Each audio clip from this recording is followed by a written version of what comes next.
फिर ये झूठे बदनस्ली मुनाफिक नार्सिसिस्ट लोग किसी और से शादी का वादा करके किसी और के साथ शादी क्यों कर लेते हैं, बच्चे भी पैदा कर लेते हैं और इंस्टाग्राम पे हैप्पी कपल्स की रील्स अपलोड करते रहते हैं और स्नैपचैट पे हाथों पे हाथ डाल के पिक्चर्स अपलोड हो रही है। ये सारा का सारा जुल्म, सारी की सारी ज्यादती आप ही के साथ क्यों हो रही है? और अगर शादी हो जाती है तो फिर आपको चीट किया जाता है, बाकियों को इज्जत और आपके हिस्से में सिर्फ जिल्लत और रुसवाई आती है। और आप इतने मासूम हैं, इतने शरीफ हैं, इतने किरदार के पक्के हैं कि आपको लग रहा है सारी गलती आपकी, सारा कसूर आपका है।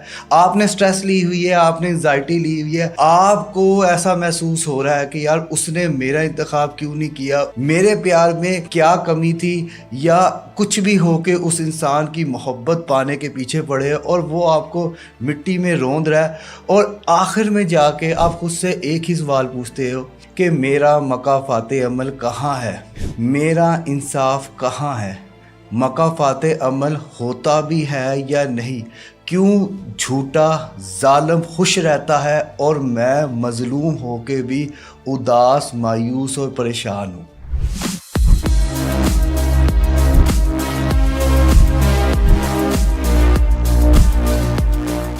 अस्सलाम वालेकुम ख्वातीनो हजरात, मैं हूँ हारून इकराम, relationship and mental wellness coach.